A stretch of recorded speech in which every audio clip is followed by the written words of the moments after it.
And honors for our 41st president, and that is the scene in Houston, Texas this morning, the George H. Lewis Funeral Home. The Bush family gathering now to escort their father, their grandfather, to the motorcade that will take him to Ellington Air Force Base outside of Houston, flying to the U.S. Capitol for the last time. And there we see the casket carrying President Bush.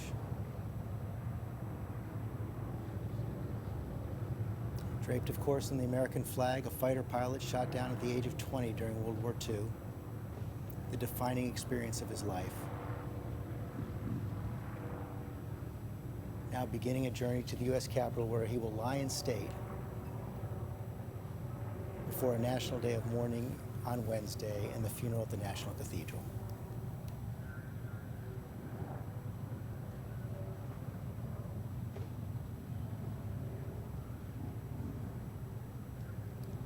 The President will be accompanied as well, not only by his family, but also by his service dog, Sully. We want to show you the scene inside that funeral home this weekend. There you see the service dog, named after, of course, that famous pilot, with the man he served for so long. The service will continue for Sully. He's going to go on to Washington, D.C. and serve at the Walter Reed Medical Center. Neil Bush, the president's son, right there living in Houston. Cokie Roberts, you're here with me right now. He and his wife and family serving their father right up until the end. Right, and mother. They were really at his side throughout this time of sickness of both of the Bushes and right up to the end. In the summer, of course, President Bush was at Kennebunkport. All of the family was there, but especially his daughter Doro. So having these 5 children have made a big difference in their ability to be surrounded by loved ones. That motorcade now will set on about a 45-minute drive to Ellington Air Force Base in Texas. Amy Robach is there. Amy.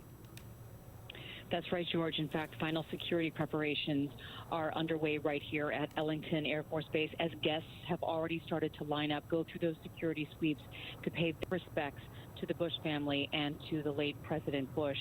And preparations have been going on here for several days, actually. There have been rehearsals throughout the morning, and they began yesterday when Air Force One landed here at Ellington Air Force Base from Washington to carry the casket of George H.W. Bush. It was outfitted especially for this occasion. Several rows of seats taken out to make room for the casket of H.W., and his family members will be accompanying him. The Texas clan, along with George W. Bush and Laura Bush, will all be in tow on that plane back to Washington, that final trip to Washington. And we know that there will be several things that will be happening here during the departure ceremony. There will be Hail to the Chief will be played with a simultaneous 21-gun salute.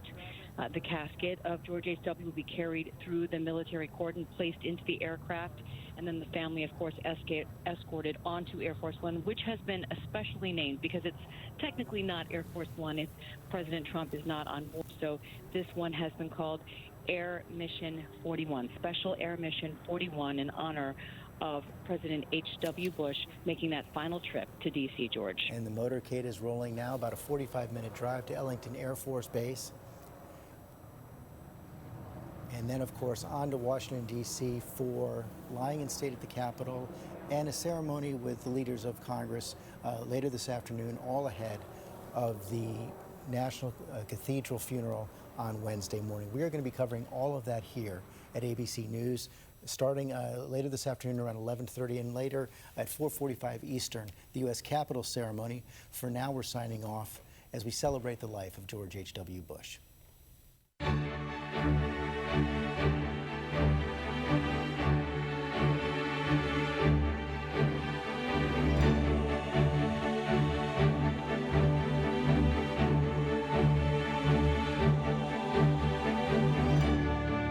This has been a special report from ABC News.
Thank you for joining us on this beautiful Monday morning as we celebrate an incredible life. I'm Art Rascone. An incredible legacy. I'm Samika yes. Knight. We are in the air and on the ground this morning, bringing you team coverage of today's events.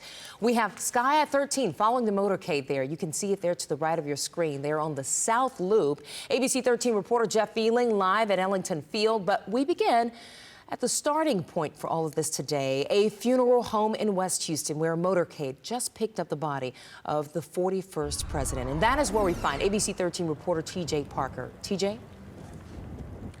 Well, good afternoon, guys, or good morning to you. They're actually ahead of schedule, 6 minutes ahead of schedule. They were supposed to actually leave the funeral home around 9:45, but as soon as the family showed up to the funeral home here, it was pretty quick moving. Let's show you the video here of the casket coming into the hearse. You could see family members alongside there, the entrance to the funeral home. President Bush leaving George H. Lewis and Sons Funeral Home just moments ago, followed by buses with members of the Bush family. They showed up to the funeral home about 20 minutes before the departure ceremony. They came from the Houstonian Hotel where they were staying.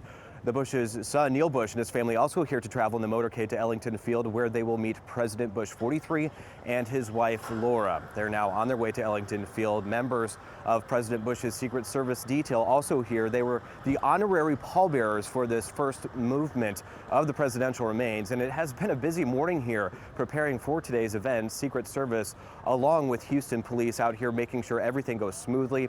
And again, this is all part of a process in a state funeral like this. And it was also a somber day for many people, not only here in Houston and in Texas, but across the country. We saw people lined up outside of the funeral home waiting to see President Bush's final journey to Ellington Field. But it has been a quiet but busy morning here at the funeral home as the process to get President Bush to Washington, D.C.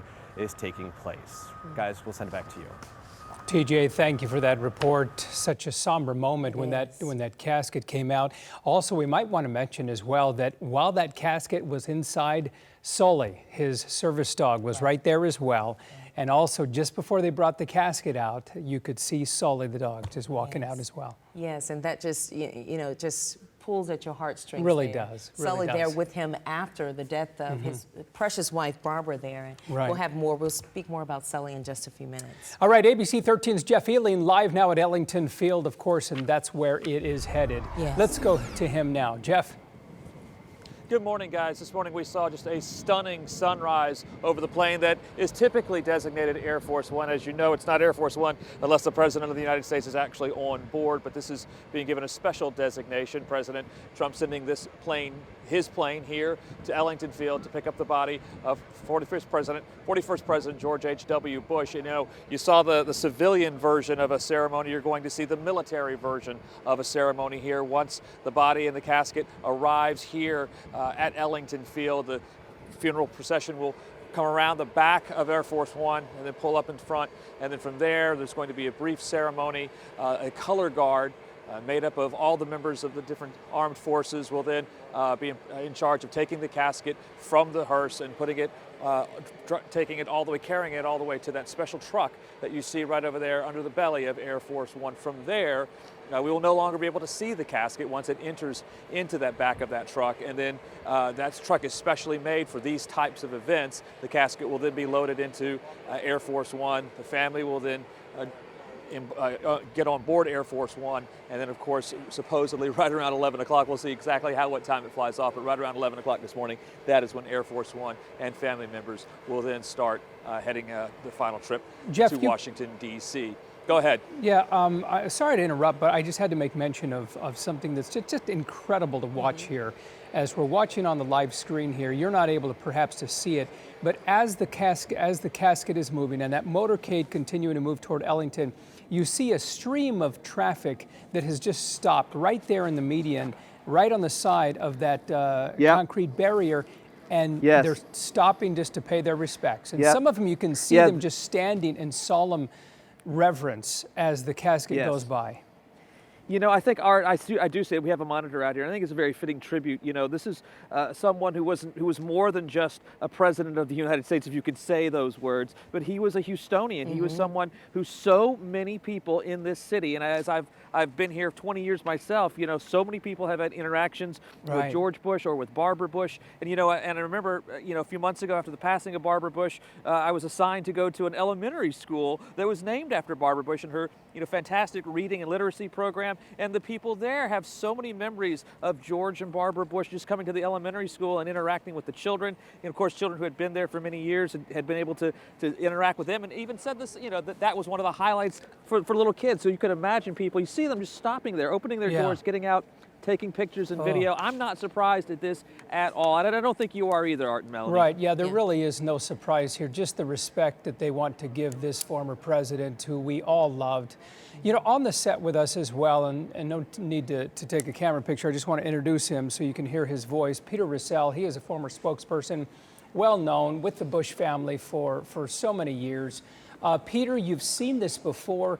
You were mentioning to me that the solemnity of this, and it reminds you of something.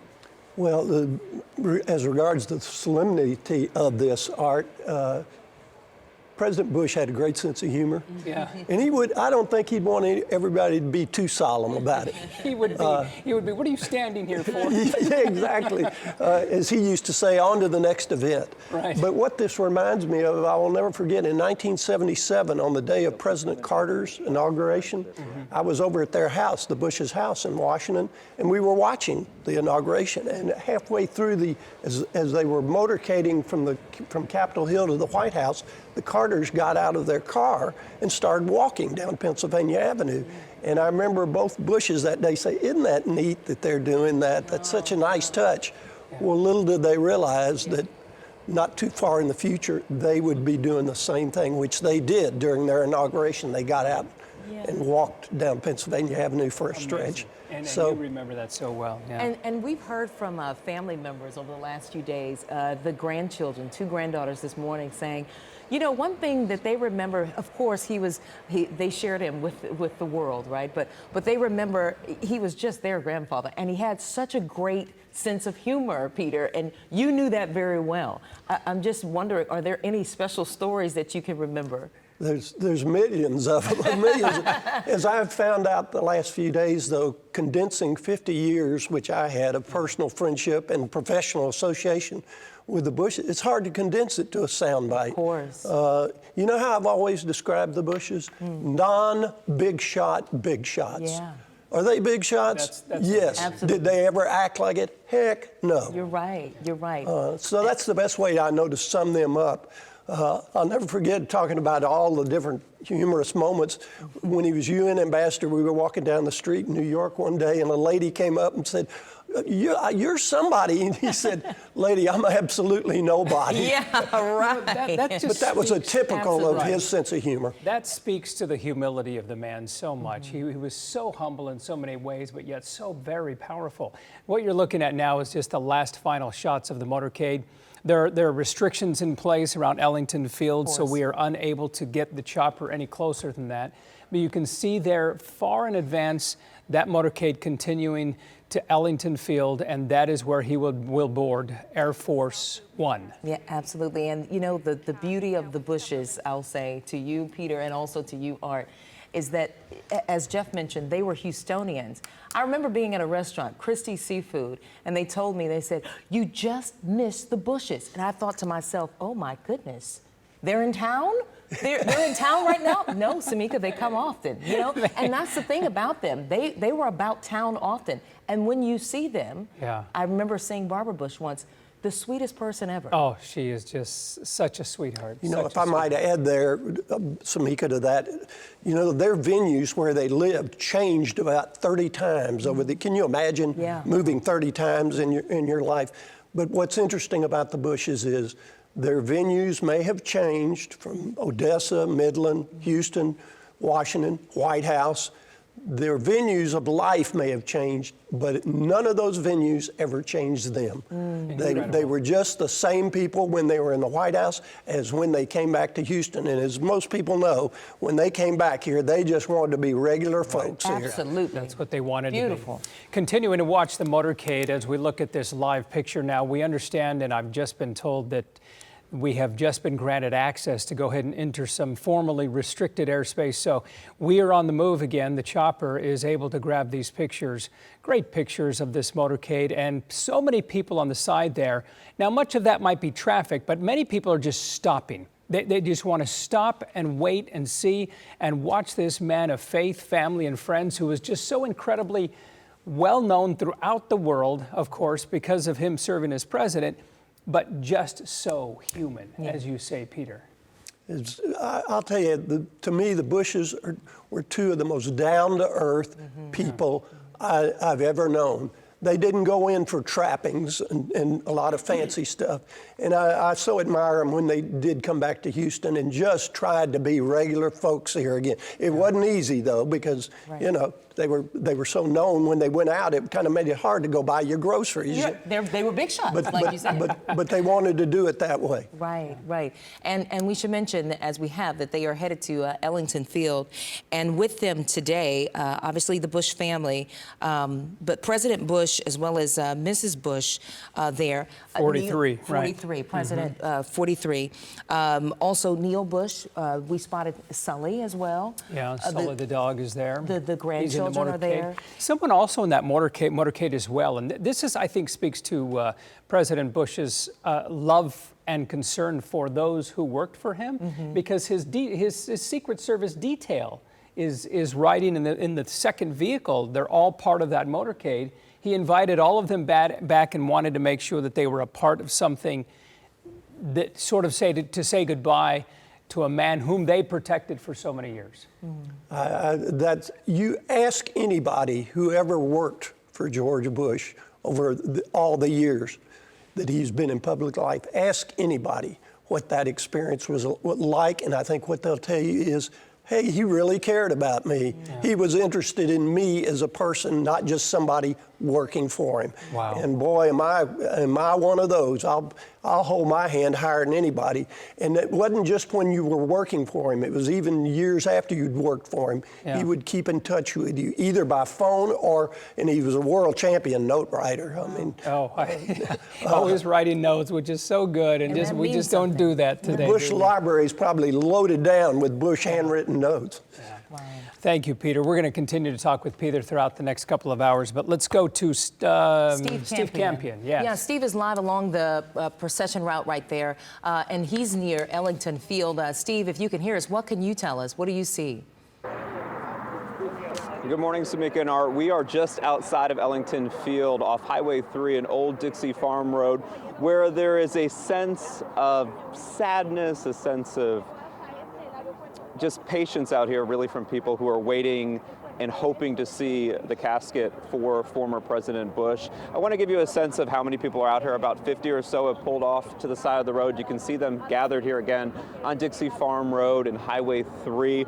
All of them out here to pay their respects to this former American president. So many saying that he was a part of this town, a part of this state, and they wanted to be here physically to say goodbye for that final farewell. I want to bring in the conversation Marlena, right? Yes, that's correct. Hi. You're from Galveston. You're one of about 50, 60 people out here who decided to come out here and be a part of history, really. Tell me why you're out here. You never met Bush, but you felt it was important to be here. I felt it was important to be here today because one of my earliest memories of politics at all was when I had just turned 17 and I turned on the news and watched as 41 announced that we were going into Iraq and we were becoming part of that war.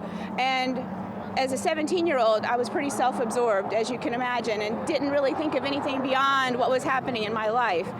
But that was a really big moment. That was a big deal for our country. And he really, made me aware of that we need to be involved in things that are bigger than ourselves. And so I'm not a huge political, person. I don't get all involved in a bunch of things like that. But it was the start of being aware on a real, deep level of we need to be involved in what's going on in our world, whether it be in a humanitarian or in a, any kind of role that you can take to do something that's bigger than yourself. And just to also watch his service to our country, his love for his family, his love for Texas and Texas A&M, and the fact that I see you wearing that shirt. Yes, I'm wearing my shirt proudly today. And the fact that he and Barbara will be interred together on the campus of Texas A&M just makes me incredibly proud. Is it emotional standing out here? You see people gathered here waving the American flag. What does this just feel like to be out here in this moment? It's one of those somber moments, but it's also incredibly loving and patriotic, and just a moment that's not going to happen very often. The President's Club is a very small club, and to get to see a person who was the leader of the free world and served in so many different capacities, it really just makes you feel like you've witnessed history. And if you could speak to the Bush family right now as a Texan, as somebody from this area, what would you say to them about 41 and his service to this country? I would just say thank you to all of the Bush family.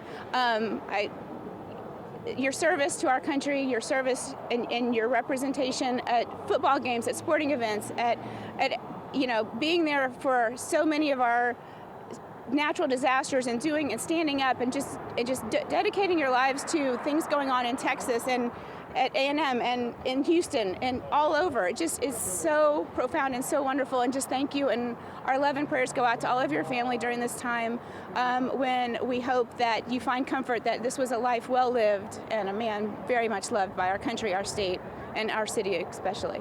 Well said. Thank you so much for sharing your perspective and for being here in this moment. And that, Art and Samika, we have heard from people time and time again out here at the corner of Highway 3 and Dixie Farm Road. They are hoping to get a glimpse of this procession as it makes its way into Ellington Field. We're unsure exactly what route it's going to go in. Obviously, the people here are hoping that will go directly here into the airport, so they'll get a chance to basically say their farewell out here. We'll send it back to you.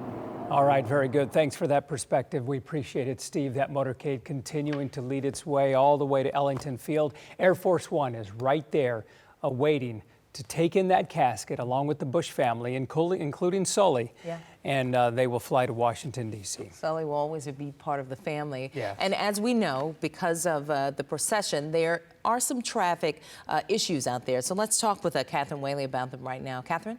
Well, guys, this has gone remarkably well and very smoothly as we've watched that motorcade go from the George H. Lewis Funeral Home earlier this morning en route to Ellington Field. I want to take you back up to Sky 13 so we can see that and show that to you right now. Currently, they are between Broad Street and South Wayside on their way over to I-45. This is right here on the 610 South Loop. They're heading eastbound. They're right there at Woodridge. As you can see, the motorcade and officers ahead of that motorcade have periodically been blocking off the freeway to allow that motorcade to go through safely and smoothly. And they've been reopening the roads very quickly as soon as it is passed. So now the 610 West Loop back open and moving, as well as those surface streets, including San Felipe and the 610 South Loop. They're getting closer to I-45 than onto Ellington Field. And as you can see right now, motorcade proceeding along nicely. And what's been truly so touching is to be able to see these cars and trucks pull over on the opposite side of the freeway, pay their respects, pay tribute to George Bush as he passes by there on the Houston freeway. I also want to give those of you a look at where you may want to avoid our alternate routes that you may want to take if you are in the area. You can use Old Spanish Trail, Belfort, or Telephone Road as a way to get through. Instead, those are some routes that will be available to you if you are traveling in that area. I want to send you back up to Sky 13 because they are making their way onto I-45 right now in this final approach to Ellington Field. In just a few short minutes, they will be arriving there. You can see where traffic is blocked off on some of those ramp lanes connecting I-45 and 610 to allow that motorcade, to allow the hearse to proceed smoothly and quickly here down to Ellington Field, where the rest of the family is waiting, and then where they will take off there on Air Force One up to Washington, D.C. But as you can see, a very smooth operation here. Traffic has been opened up very quickly as soon as that motorcade has passed, and truly a touching sight to see so many people out there lining up, as you can see right here live from Sky 13, to pay their respects as the president passes. Back to you guys. Thank you, Catherine. We appreciate it, but just an incredible sight here as those vehicles especially stop and wait and pay their respects. It's so humbling to watch this. But as we were talking to Peter, and we know President Bush was like this, he would not want to have any disruption at all, right? He was the type of person who didn't want to fuss about anything. In fact, as you said, Peter, and we were talking about this earlier, he didn't even want to leave during the holidays because he hated to disrupt anyone's life, especially his CIA personnel detail. And humility. And that was the humility of the man. Yeah. I can tell you so many anecdotes about where he did things like that and where he would be concerned about disruption or anything that would inconvenience anyone in their lives. When he was in Congress, one day I went with him. We went to see President Nixon, and we were driving down Pennsylvania Avenue, and he was driving, I was in the car. We were almost to the White House, and he said, "Oh, I forgot." And all of a sudden, he veered, and we went by his house. And he went in for a minute and came back out, and we went back to the White House, and he didn't say a word. As we were getting out, and I was wondering why we had to go by his house. As he was getting out, he looked down at his shoes and he said, "Do you know, before I had loafers on." He said, "You don't go see the President of the United States with loafers on." Oh, wow. He had gone home and put on lace shoes to go back to the White House. Now that showed the respect he had for the institution of the presidency and his own humility. Yeah. And I never forgot that little moment because to me it spoke volumes about him. What a beautiful anecdote, and you're filled with them, I know, and we're going to be speaking to you about much more of those as well. But there you see on your left in the small box, the military guard there. They will have a 21-gun salute as well as a full honor and full respect mode for the former president as he makes his way there onto Ellington Field. And President George H.W. Bush will be honored all week, in fact. ABC 13's Tom Abrams is at the nation's capital in Washington, D.C., and he's standing by live for us now. Tom? It is a beautiful, crisp, cool day, a little windy here in the nation's capital, but the rain and the mist from yesterday is gone, almost as if to welcome the president back to Washington, the place where he spent so much of his adult life with his family. This is, of course, the last time he will return to the nation's capital. He'll lie in state in the rotunda you see behind me beginning tonight. But let's run through the list of things that will happen today. My colleague Ted Oberg is at Andrews, Joint Base Andrews today, but they're undergoing a security sweep right now. So we're going to tell you what happens there. He'll arrive at Joint Base Andrews at around 2:30 Houston time. And then from there, he'll make his way through the streets of Washington. We've had alerts that many of the streets here will be closed down as that motorcade makes its way from Joint Base Andrews here to the Capitol. It'll arrive at about 3:45, and then promptly at 4 o'clock Houston time, the president's casket will leave the plaza here behind me, go into the Capitol, and that's when the ceremony will begin in the Capitol Rotunda. We do know that there will be 3 eulogies, one from the Vice President of the United States, Mike Pence, one from the House Majority Leader, and one from the Majority Leader of the Senate. Those will be the 3 eulogies. There will be a wreath-laying ceremony. And then at roughly 7 to 7:30 local, 6 to 6:30 Houston time, we understand they'll open it to the public, and that will begin 35 straight hours of the president lying in state. And so tomorrow, he will lie in state all day. They will keep it open for that 35 hours until Wednesday morning. At 9 a.m. Houston time, his casket will depart the Capitol grounds and make its way to the National Cathedral, where there is a funeral. And of course, Wednesday has been declared by President Trump as a national day of mourning. Then at about 1:15, he'll depart Joint Base Andrews, and then at 4:30 Houston time, arrive back at Ellington, and then at 5:45 arrives at St. Martin, where he lies in repose at St. Martin's from 6:45 Wednesday evening. So a very busy week, both here in Washington and we know there in Southeast Texas, as everyone across the country honors the 41st President of the United States. Art, Samika? Tom, wonderful perspective there as well. Now, the last person to lie in state, I believe that was Senator McCain, so it's been some time, well, I guess last year, but those hours, you said 36, I believe, 36 continuous hours. There will be no surprise when we see lines of people at 1 o'clock in the morning, right? We can imagine that. Now, they have just recently, within the last half hour or so, the Capitol Police closed the grounds you see here behind me. This is called the Plaza. And for your perspective, we're between the Capitol and the Supreme Court on that side of it, opposite the mall. They've closed it to tourists. And we do know that sort of on the Supreme Court side over by First Street is likely where the visitors who want to pay their respects to the president will enter. They'll get into a line, they'll go underneath the plaza and into the Capitol onto the rotunda floor, where they'll be able to move by and pay their respects to the 41st president. Tom Abrams, live from Washington, D.C. We appreciate your reports there. That is where President Bush will be arriving about 1:15. He'll be arriving at Andrews. That is the base that is used always by not only Air Force One, but as well as the helicopter as well. Yeah, right. Marine One. Marine One. Marine One. And we have something special to share, Art. This morning, we found out that the 41st president will be buried with something he is very well known for, and that was his socks. Always interesting socks. Bush's spokesperson, Jim McGrath, tweeted the final pair of socks that the president will be buried in. McGrath wrote, the 41st president will be carried to his final rest, wearing socks that pay tribute to his lifetime of service. Look closely there. You see that sock on the right? You know what that is. Those are jets flying in the air, of course, symbolic of his service when he was, 18, 19 years old. He had 50 missions. 18-year-old naval aviator in war, that legacy being carried on in part by the brave, selfless men and women aboard. That was the statement there by Jim McGrath.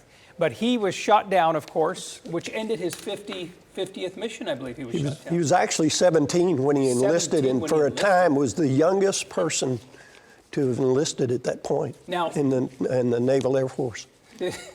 I know there are a lot of 15 and 16-year-olds who enlisted in World War I and World War II. You know, they just kind of had their permission from their parents. Did he have to get his permission from parents? Well, I don't know about that. He told me his father saw him off at Pennsylvania Station in New York when he was 17 years old. Yeah, and he said the reason he went in was because at that time that's what you wanted to do. That you felt that was your duty, and you couldn't wait to get involved. And I think a lot of people tend to forget about that military part of his career. And he was shot down in combat. He later told me, he said the scariest part of all that, though, was when when the submarine that rescued him picked him up. He said he was in that sub for about 30 days, and he said they got depth charged. So he said that was even scarier than being shot down. Yeah. Well, and you know, Peter, you were privileged not only to know the president and the then First Lady, but also the rest of the family. And that's something we have to consider today, too. They've shared their dad and really their mom with the country, the world, but today they are mourning, too. Certainly they are, but mourning with pride and humility, just like their father and grandfather for some of them. You're right. The Bushes, to me, were kind of a universal family for America. Right. I think everybody could identify with their emphasis on family. Yeah. My mother once wrote him a letter and said that, she said, I'm afraid Peter thinks he's now a Bush and not a Roussel anymore. And, you know, I felt like I was. In fact, I feel like I've lost an older brother. There you go. And, what you're looking at now is their Air Force One on your left and the motorcade on your right. And their Air Force One, a better picture, you can see the honor guard there. The honors are rendered 4 ruffles and flourishes. Those are the flags which are waving. They will do hail to the chief, and then with a simultaneous 21-gun salute as well. The casket would be carried eventually through the military cordon and then placed on the aircraft. It will be a moving moment. And during that time, I think we'll just sort of watch it play out. We'll watch it play out, watch the ceremony. We won't get a chance to see the family.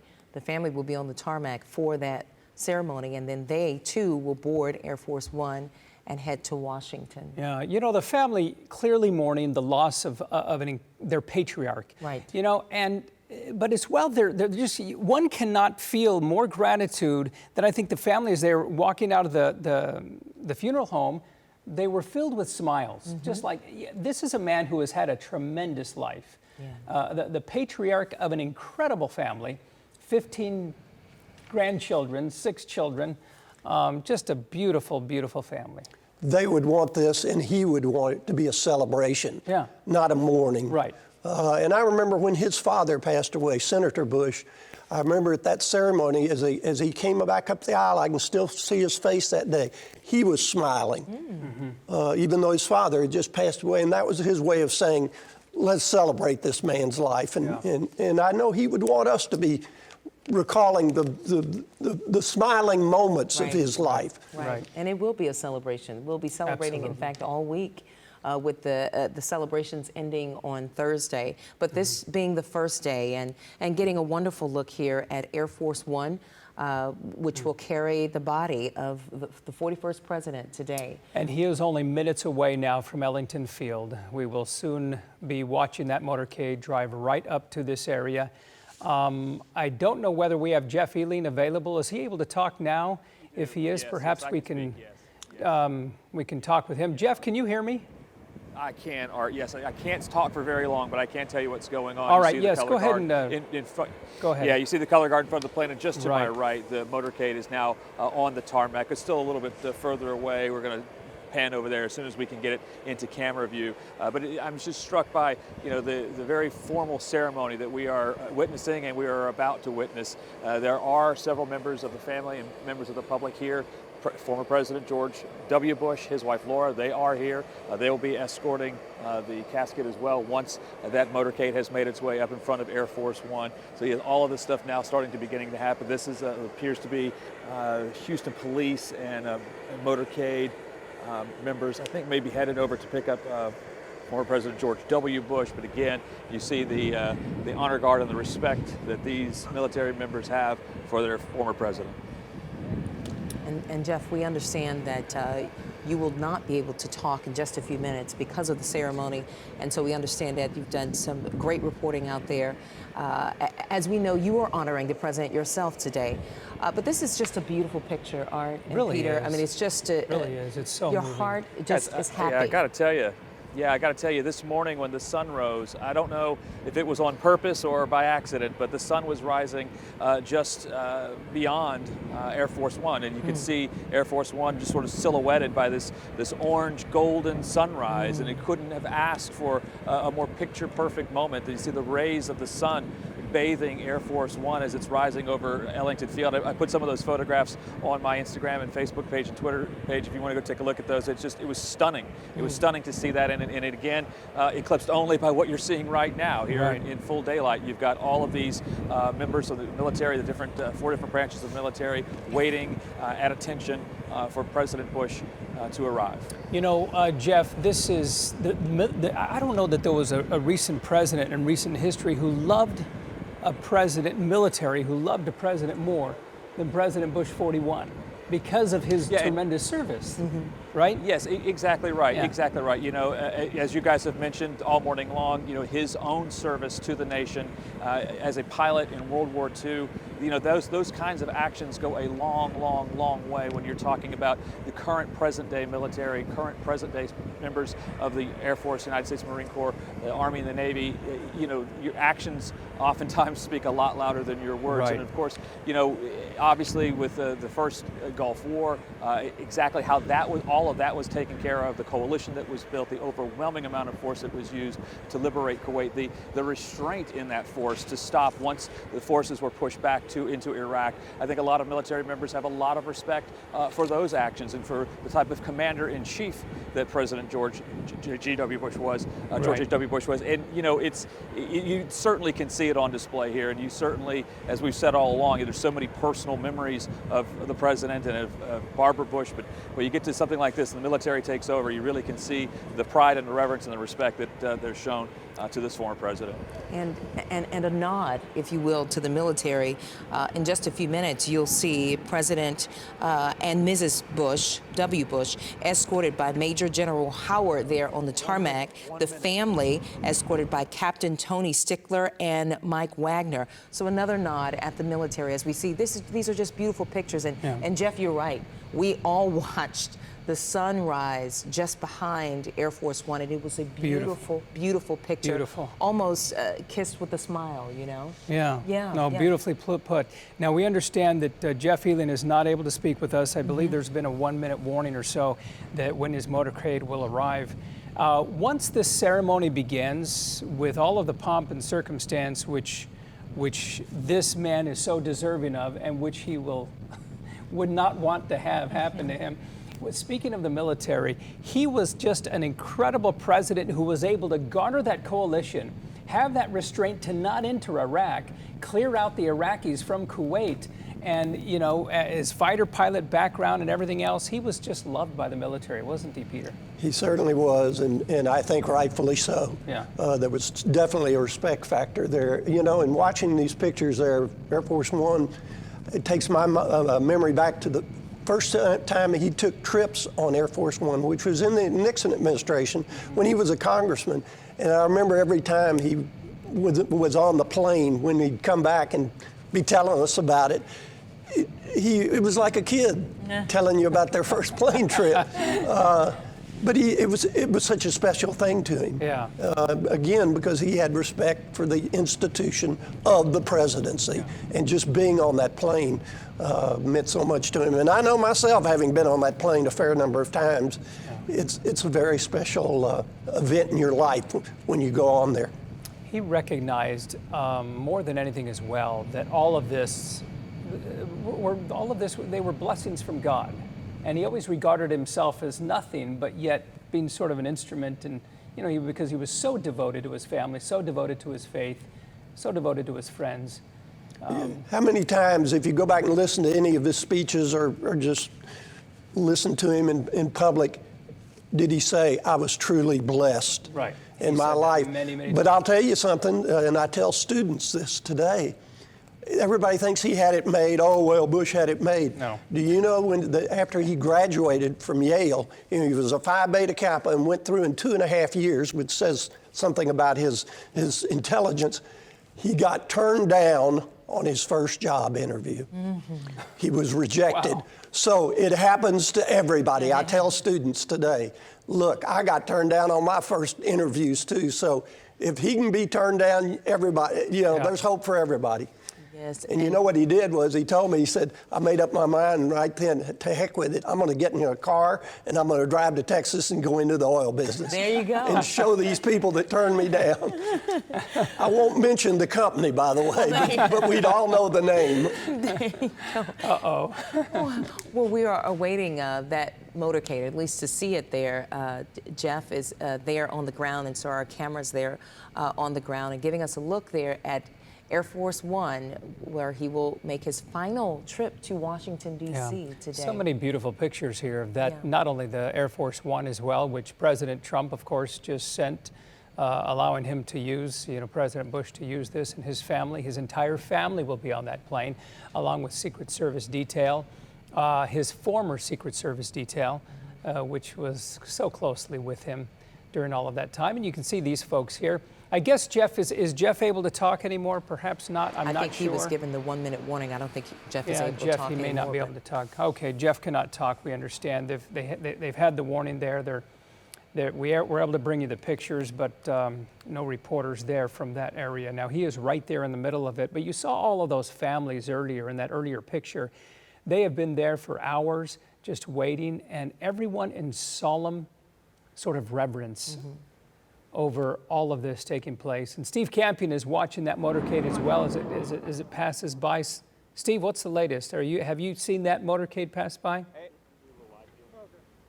I haven't, Art. I know there are a lot of people out here, hundreds of people here at the intersection of Dixie Farm Road and Challenger 7 Parkway. We are just outside Ellington Field, where hundreds have gathered to get a chance to hopefully see that motorcade as it passes by. Unfortunately, we don't know whether or not it's going to make its way in through the main entrance here, so a lot of people are just out here watching and waiting, hoping to get a glimpse of that. I want to bring in the conversation. Remind me of your name, sir? John Wagner. John, you're one of the many out here trying to get a glimpse of 41. Why come out here? Why be a part of this?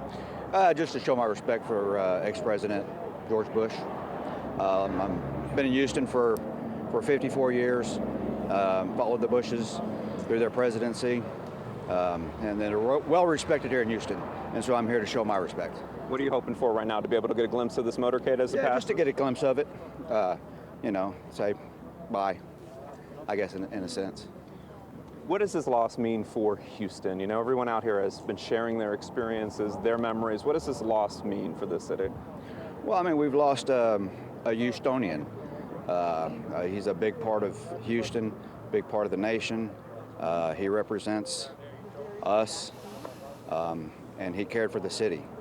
He helped out in any way he could, and so I'm just here to pay my respects for him, for caring for Houston and the Houstonians. Any particular moment of his presidency, or just him as a man, that you remember and think, wow, that's somebody I look up to, that's a patriot? Putting God first. family, faith, friends. He's just a well-respected person, and that's somebody that you know, I hope you know, that. Yeah, it's hard to put into words. You know, there's not one defining moment that tells me that this man is just a great man. There's a whole lot of things that he did for the country, for Houston, and I'd just like to say, you know, pay my respects to him. We sure do appreciate your perspective. Thank you for your time again, Art and Samika. I want to give you a live look at what it looks like here off Dixie Farm Road. Really, hundreds of people are lining the street here on each corner, and they're hoping to get a glimpse of this motorcade. You may have a better perspective of where that is compared to where we are, but I know the hope right now for a lot of people out here is just a glimpse to see that motorcade pass and to send a message to the Bush family that Houston is with them and Houston is mourning this loss as well. And Steve, we should mention that the motorcade is actually near the airstrip now. So we don't know if it's doubtful that they will get a chance to see the motorcade, but we are certainly, we wanted to acknowledge them being out there to show their respects. And let's get to Jeff Eling's shot. Now, we can't speak with Jeff right now, but want to show you, I'm going to give you a look at it right now as the motorcade heads to the tarmac right now.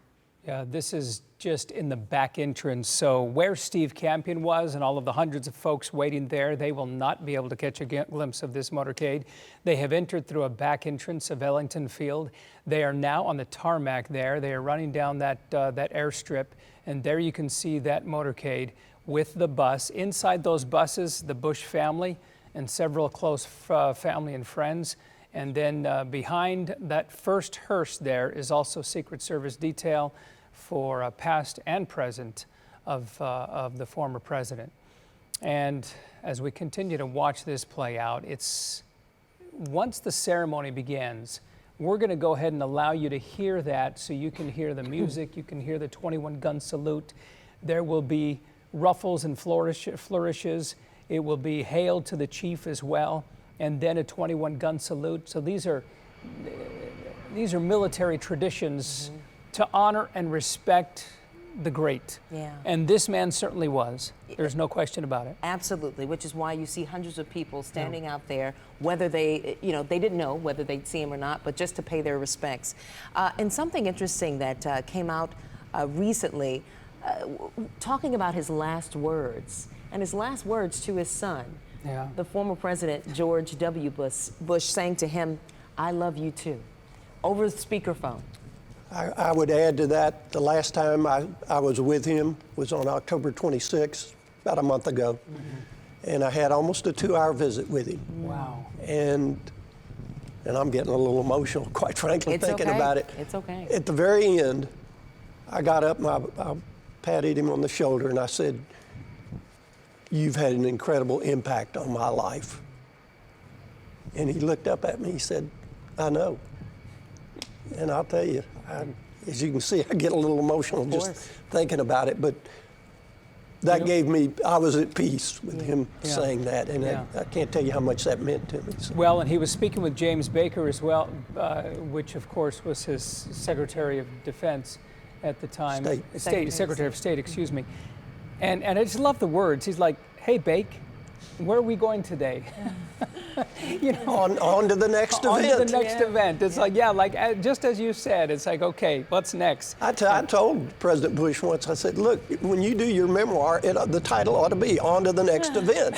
And he said, "Save it for yours." And again, to go back to his humility, you know, he never did write his memoir.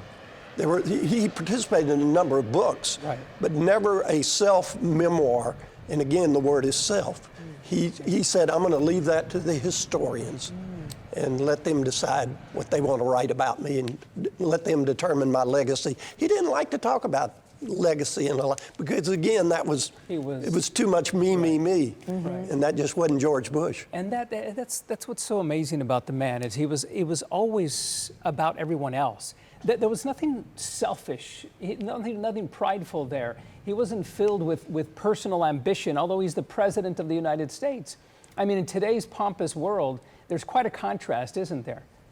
I've certainly in my lifetime will never see another one like him walk our way. It was amazing. Now, to continue that sentence here, Yeah. and I'll have you read this, but after James Baker said, "Hey, Bake, where are we going today?" After the president said that to James Baker, then what did James Baker say? He said, "We're going to heaven," and then the former president said, "Good, that's where I want to go." Incredible. Just absolutely What amazing. a way to leave. Yes. And then he was speaking with his son, Bush 43, the president 43, and he said, "I love you," and he said, "I love you too." Love you too. And then he peacefully went away. And as we watch the motorcade there, and a close-up, Peter, of the funeral car here, as the ceremony is about to begin. But you had another thought. Well, this is on the lighter side. You said, speaking about Neil Bush, who lives here in Houston, Neil and I once caught several bluefish up in Maine that we felt were the record up there. So when he was president, I sent a picture to remind him, because President Bush was a great fisherman, loved to fish. So I sent him a picture of me and Neil holding up those bluefish, and he sent me a note back, and it said, "Where'd you and Neil catch those minnows?" Once the casket is brought out here, we will go ahead and pause, and we will just let this play out so you can watch in solemn reverence, as well as we personally pay tribute to President Bush, President of the United States, number 41.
The solemnity of this occasion is so moving.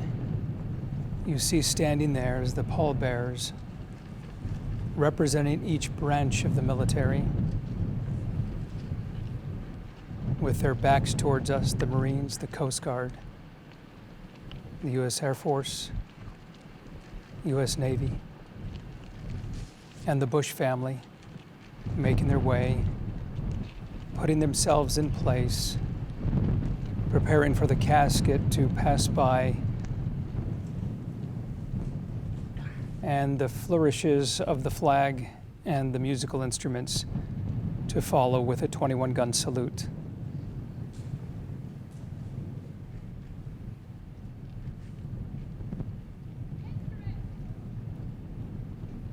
Six children, 15 grandchildren,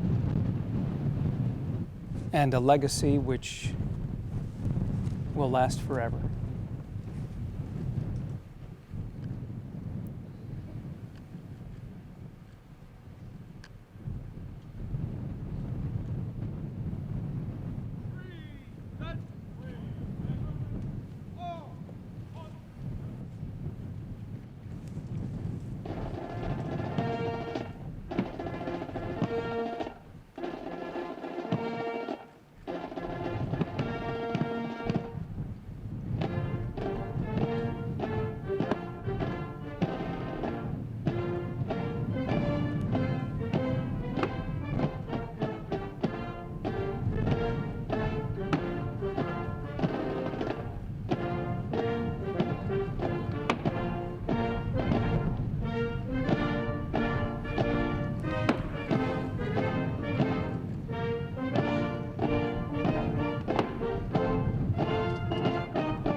casket is now inside Air Force One. It's in a truck, excuse me, and then it will be placed into Air Force One.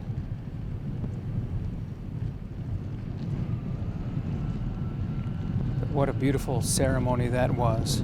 Former President George W. Bush and his wife Laura there, being escorted by Major General Howard.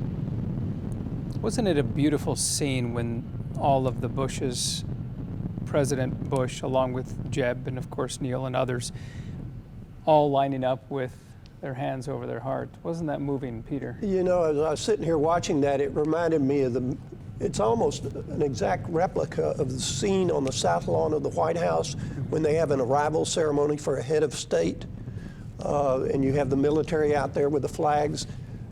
This reminded me of a lot of those scenes, and even though you don't have the grandeur of the White House, still there's a lot of grandeur there. Absolutely. And you can see the Bush family making their way now to the stairs of Air Force One. This is did President Bush ever consider, do you think, that he would be the patriarch of such a political dynasty here with, 43, Bush 43, and of course a former governor who ran for president as well? I don't think so, Art. And people tend to forget, but his career, President George H.W. Bush's career, was written off a number of times, his political career.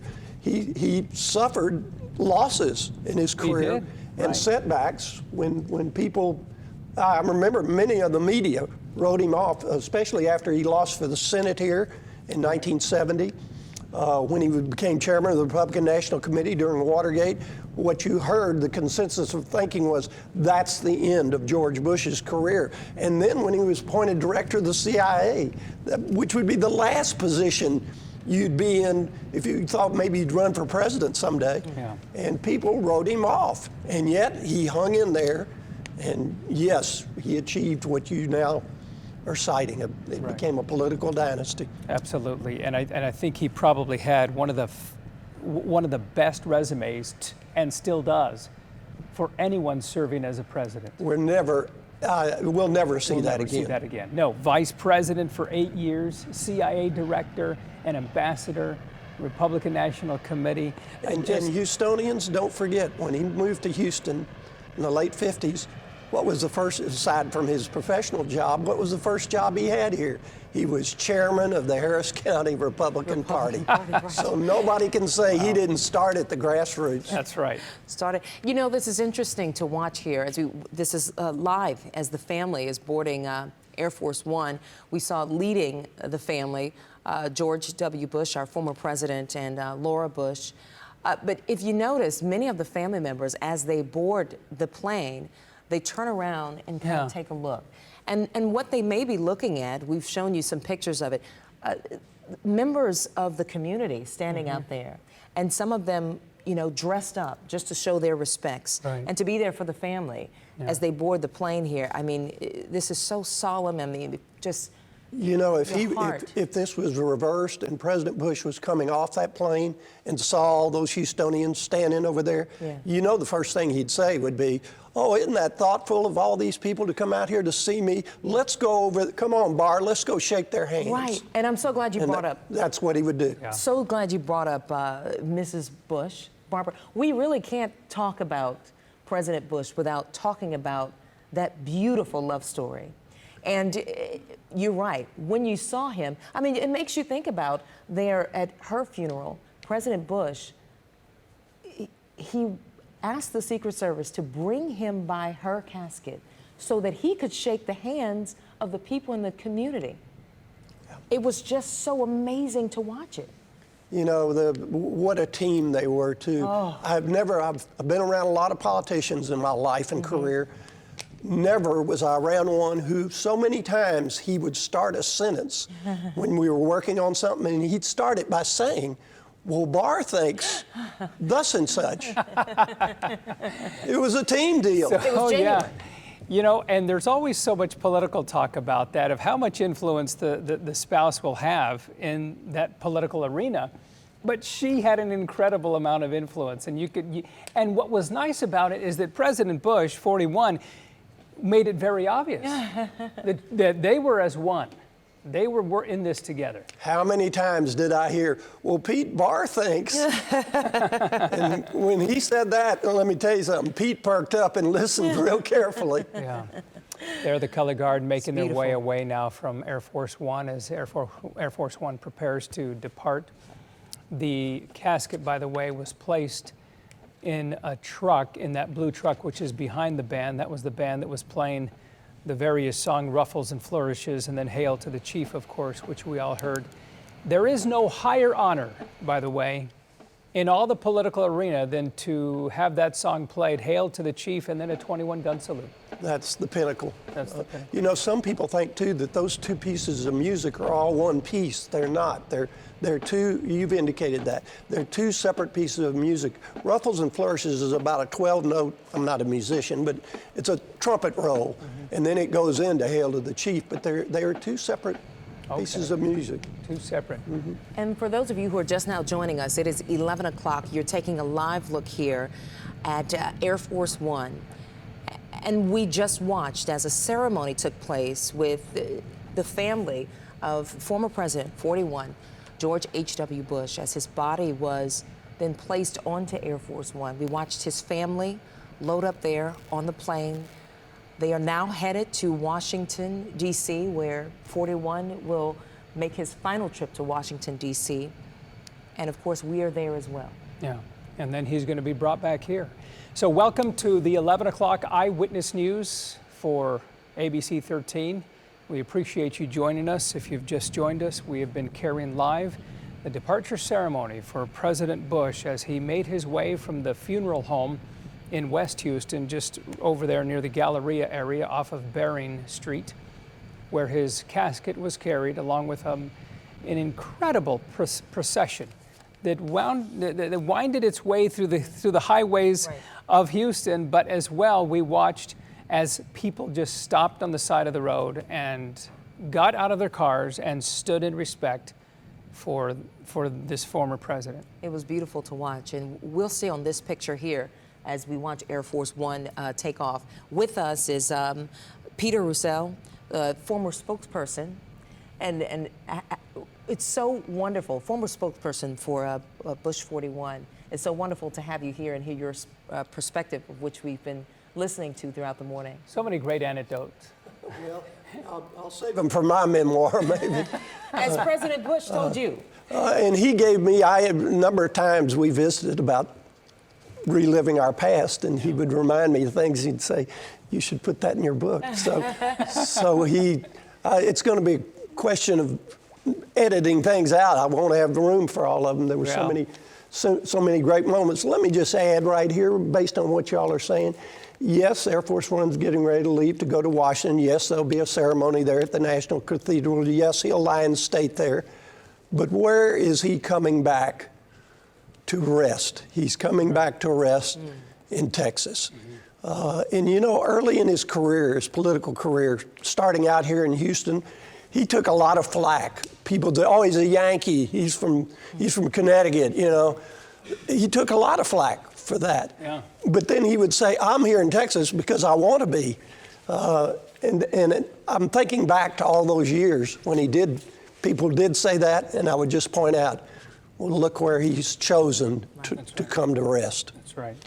And he'll be right back here, I believe, on Thursday morning. On Thursday. He'll make his way here. That Air Force One will again bring him back here. And then that casket will be carried to the local Episcopal Church, I believe it is. And then he will... St. Martin's Episcopal Church. And you mentioned that his final rest will be here in Texas, in College Station. At the library, at the A&M. A&M Library. Yeah. But to get there, a beautiful procession via train. Yep. He did that. That's a bit of a repeating of history. He did that when his library opened. All the guests rode up to College Station on that train. 4141. Which was a nice touch. Yeah. Because many people never had a chance to ride on a train. Right. They're not as old as I am. Well, the interesting thing is, just thinking back on history, and President Lincoln was if I'm correct, the only other president whose body traveled via train.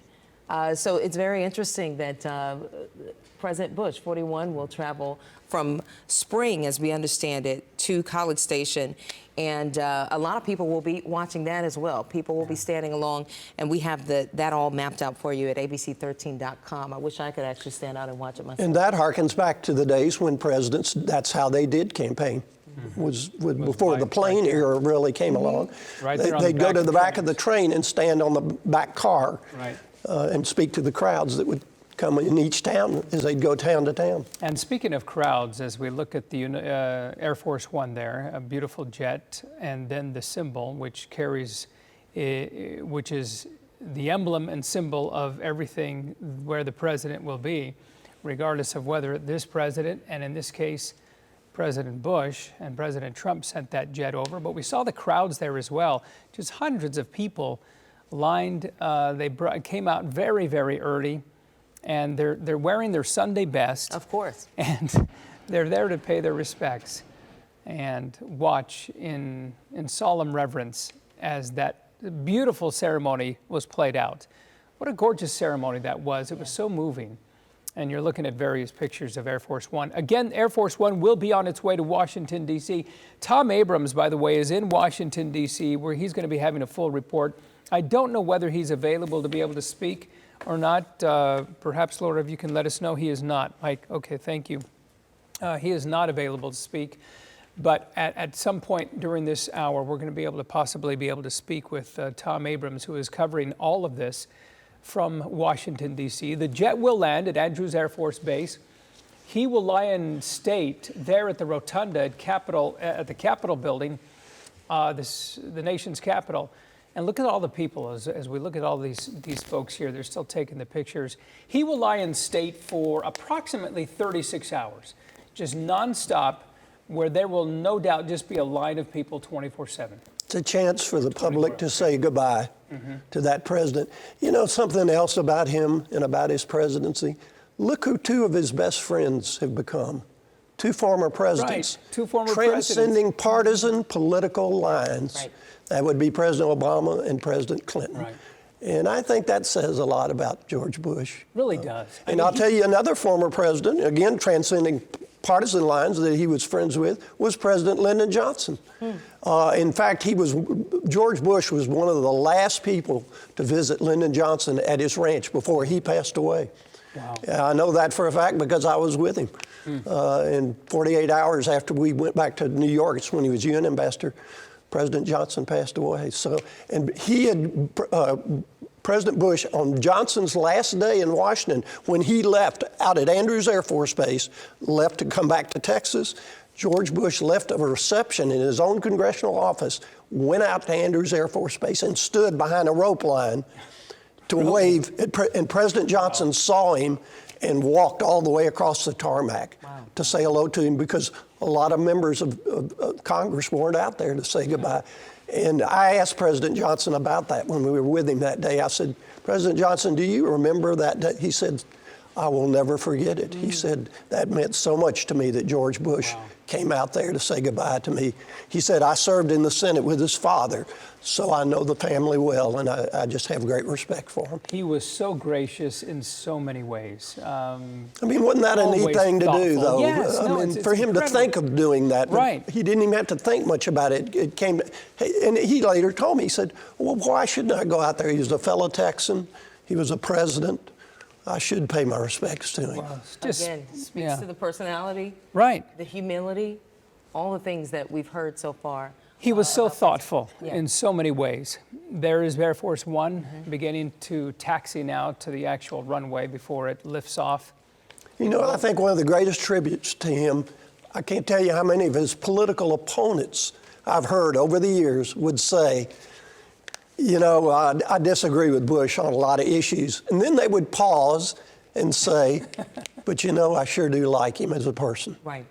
And I thought, well, That's terrific. I think he's just a friend to everyone. And you're right, when you speak of President Clinton, I mean, they were enemies on the campaign trail, but President Bush always knew when, you know what, in politics, life is different, but then when it's over, it's over. And he, above anyone else, was so willing to forgive, to forget, to move on. Let's, as you say, let's get on to the next event in life. Absolutely, Art. Here's another just little insight into him. When he ran for the Senate in 1970, of course, we all thought we were going to win. Well, that night we lost, it was a tough pill to swallow at the time. The next day, most of us, the staff, we were all kind of feeling sorry for ourselves and, you know, sitting around moaning about what had happened. I went down to his congressional office. You know what he was doing the next morning after he just lost a major race? He was on the phone calling people, trying to help his staff get jobs. Oh, wow. And I thought, good golly, here I am feeling sorry for myself, and he's trying to get me a job and other people a job. And I tell you, my respect for him at that moment was off the charts, and it has been the rest of my life. And then there was President Clinton talking about how he made it such a smooth transition. Art's right. He knew how to move on to the next event. He was very good at that. Well, and here he's doing it again, moving on to the next event, because in his own words, he said, you know, where are we going next? Bake, which is James Baker speaking to him. And the president said, well, and Baker said to him, we're going to go to heaven. Oh, I don't remember the quote. Baker Let me find it right here. And the president said, well, that's where I want to go. That's where I want to go. That's where I want to go. And that's where I want to, on to the next event. But so gracious in so many ways. We're celebrating a man, mourning the loss, of course, but also celebrating an incredible, accomplished individual, a man filled with faith, always acknowledging who is really in control, always acknowledging God, always acknowledging and saying, we are blessed, and a regular church attender. And he also had a very sensitive side to him, which I saw on many occasions. Well, I remember the media always kind of making fun of, we wonder whether he's going to cry or not. You know, but he was not ashamed of that. No, he wasn't, not at all. At his library dedication, at the end of his speech, he was talking about Lou Gehrig being his hero. And how Lou Gehrig had said, I feel like the luckiest man in the world when he gave his farewell speech in baseball. And President Bush said, re-quoted that, and he was choked with emotion. And to go back to that Senate race one more time, on that night after it was clear that he was going to lose, I said, how do you feel? And he said, I still remember, in a very serious way, he said, I feel like it's 12 minutes past 84. And I said, what does that mean? And he says, I don't know, but that's how I feel right now. But then again, the next day, he was making calls to get people jobs. What a person. Moving on to the next thing. And so many people so many Houstonians would like to pay their respects in person, and there are ways that you can do that. We've listed them on abc13.com, but just so you know, the president will lie in repose at St. Martin's Episcopal Church starting Wednesday. So this is after his body returns back here to Houston. That is Wednesday. It starts at 6:45, and the public can take shuttles from Second Baptist Church to St. Martin's. And then Mr. Bush will lie in repose overnight until 6 a.m. on Thursday morning. And Thursday, the public can also line up to watch the funeral train travel from Spring to College Station. And of course, as I mentioned, we have that all mapped out on abc13.com. This jet will be taking off here in just momentarily. There it is circling, and at the beginning of the runway. Don't know whether we can hear anything or not, but perhaps we can't hear. But there the jets now are in motion. You can see that on those jet engines. There it is racing its way down the runway, and will be lifting off in seconds as people there by the hundreds are watching this. That jet, by the way, you've been in it several times, Peter. It's quite a few times. It's like actually. a hotel. Yeah, it is. Yeah. It's an incredible experience. Yeah. My mother got to be 87 years old. She'd never been on an airplane in her life, so arranged for her to be a guest on Air Force One. Wow. That's awesome. And it's probably one of the great things I've done in my life. Oh, I'm sure she appreciated that. All right, and they have all kinds of perks on there, and they have things for people to take away when you come off the plane. Remember. Yeah, so you have a memento of Right. having ridden on the plane. So there we go. Air Force One has just lifted off Ellington Field. It will be arriving approximately 3:30, but they are about 14 minutes behind schedule. It was to lift off at around 11 o'clock, but it lifted off 11:13. So they're only 13 minutes behind schedule. And the organizers of all of this, especially the military, because they're partly in control of some of the ceremonies, they always like to be spot on, don't they? I mean, Yes, they do. like this. And they've been working very closely with the Bush office here. Right. And yes, they do. They run a pretty tight ship. It will arrive around 3:30. The Bush family will then depart the plane, and they will begin their participation in the arrival ceremony at Andrews Air Force Base. Special honor guard will be there. The Joint Chiefs of Staff be there, positioned at the tarmac. The family is going to be escorted from the aircraft to the position near the Hearst by Major General Howard. Honors are going to be rendered once again. You're also going to hear ruffles and flourishes and Hail to the Chief, which is a simultaneous. It is two separate songs, but they play it as one. That's right. You say there are only a few measures, then I understand, of ruffles and feathers, and then it's simultaneous 21-gun salute. Ruffles and flourishes, is that right? Flourishes. It rolls right into Hail to the Chief. But they are two, as musicians know, they're two separate pieces of music. You know, I might add a little historical footnote about those military aids. One of the Army military aides, going back to the 1980s, was he was a major at the time. He later became a general, a guy named Robert Ivany, who later, after he left the military, came to Houston and was president of St. Thomas University here for a number of years. Wow. So a lot of times, and Air Force One pilots have lived here too. So once and heads of the Secret Service detail. So you get a lot of them that actually have come here to Houston to pursue their lives and careers. Members of the Secret Service detail, at least the Bush detail, actually on Air Force One. Many of them saying, as some of them former, are speaking out and saying that they felt like they were part of the family. I just thought that was just incredible. You know. Yeah. We all do. We all do. You're right. And I think I can speak for everyone, maybe in saying that. And Peter, thank you so And the much. Bushes would like that to be the case too. Absolutely. Peter, we're going to go ahead and speak with you a bit more, of course, later on during this hour, but we appreciate Peter Roussel and his former spokesperson for Mr. Bush, President Bush, and he has been joining us this morning. So much insight and incredible context there as well, and a lot of great anecdotes. And I think if President Bush wanted to watch his own funeral, and he likely is, you know, in spirit, watching all of this, he wants to say, hey, lighten up, make this fun, you know. I lived an incredible life, and he really did. A celebration. He did. Yeah, I'm hearing him in my ear right now, and he's saying, hey, Rue, keep it light now. Don't get too serious on me. Yeah. Peter That's Russo. exactly what he'd be saying. That's right. great. Peter Russo sitting off to the side here. Let's go to Jeff Ealing, who was there at Ellington Field. And Jeff, boy, what a moving ceremony. Absolutely incredible. You know, this is a military Air Force base. There are a lot of planes coming in and out of here, but not this morning and not when that motorcade got here. Even Air Force One, the plane taking President George H.W. Bush back to Washington, D.C., even the engines on that plane coming to a complete standstill, no sound whatsoever. Only the sounds that you heard were what was scripted to happen. We heard the 21-gun salute, we heard the band play, we heard the honor guard giving its orders, the color guard giving its orders to take that casket out of the hearse, and then obviously loaded onto Air Force One, which is now gone. Let's go ahead and take a listen to some of the sights and sounds of what happened here just a few moments ago.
And then just about 7 minutes ago, Air Force One loaded up everyone who's going to follow and be with the body of President George H.W. Bush on its way to Washington, D.C. You know, you see our camera showing you all of this, and of course all of our eyes focused on what was going on just in front of our cameras here, right at the foot of Air Force One. But I got the chance to sort of see over here on the side, you know, even up until the point where that plane left the runway, our military men and women standing at attention, paying their final respects to their former commander-in-chief. This is one of just many of the moments that we will see over the next few days as the nation says goodbye to former President George H.W. Bush. Reporting live from Ellington Field, Jeff Ealing, 13 Eyewitness News.